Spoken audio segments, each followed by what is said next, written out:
Hey, Eric here with EXP Realty, and we're recording the market update for last month. Happy Pride Month, and let's dive in to some of this data. Normally when I record this, I kind of break out the counties between Salt Lake County, Utah County, Davis, etc.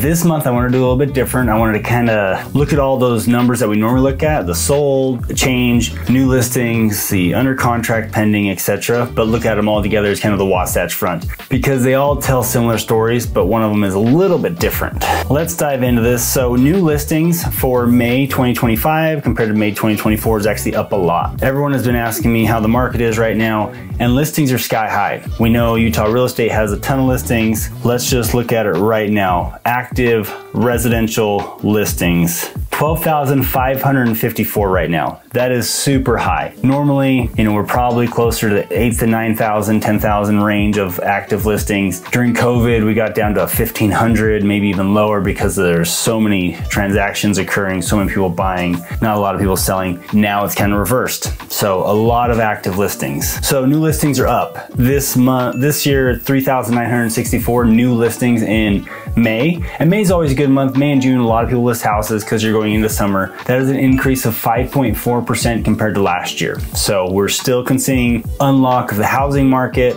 but because rates are still kind of elevated and there's a lot of uncertainty right now, people aren't necessarily writing offers as quickly as last year. Pending sales, thank heavens, they actually went up this May. April, it was a pretty slow month. There was a lot of uncertainty in the market. We had the whole Liberation Tariff Day thing, a lot of different geopolitical things going on, and so the market has definitely slowed down because of that. But May had a great bump in pendings, so that increased 12.5%. Last year was at 2,953. This year we're at 3,322 across the Wasatch Front. Closed sales, this is kind of what shows that previous month, April, and how it was a little bit slower, because our closed sales for May were actually down 4.4% year over year. So in 2024, the month of May, we had 2,467 closed sales, and this May, 2,359. So a very small decrease, about 100 homes decrease, but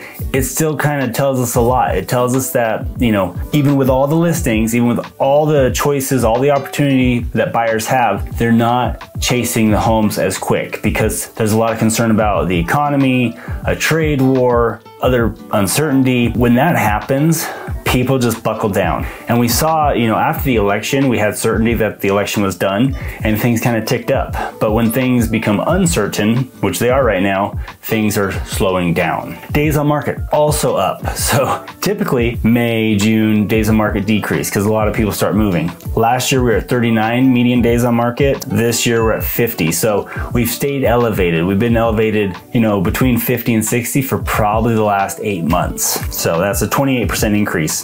Our median sales price, pretty flat. It says 1.9%, but that's not a lot. So it was $525 last year in May. This year it's $535. Average sales price pretty flat at about $620,000. And remember, that is for Utah County, Salt Lake County, and Davis County all combined. The percent of original list price to what was received. So this is an example of people are getting their offers accepted and closed for lower than what the seller originally listed their home. It's down to 97.7%. So if you list your house for $100,000, that means you accepted and it closed for $97,000. That's the easy math. What does that tell us? Things aren't getting bid up. So during COVID, they were getting bid up. So maybe you listed for $100,000 and it got bid up to $105 or something. But that shows that in this market, you don't want to overprice. You want to be quick and reactionary to pricing correctly. And if you need to, adjust your price quickly so that you don't lose the interest of buyers and you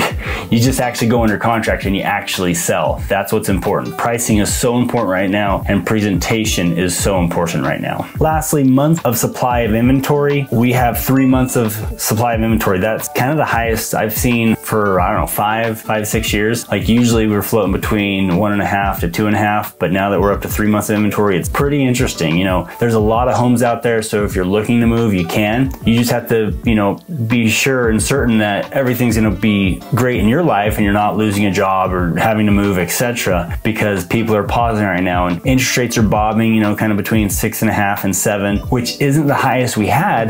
Interest rates were higher 1.5 to 2 years ago, but people are still just concerned. You know, they want to make sure they're getting a good value, a good deal. And so I understand why they might be waiting. If you're looking to buy, now's the time that maybe you do get a better deal. And if you're needing to sell, it's just be willing to negotiate with the offers that you receive, because you may not see another offer. And I've seen that. I've dealt with that. And so it's just really important to be able to negotiate and work with the offers that you're getting. So that's our market update for May of 2025. If you have any questions about this or even specific micro regions or little cities where you live, you know, wherever that is, feel free to reach out, schedule a call to me, and I'll record that video for you. Thanks.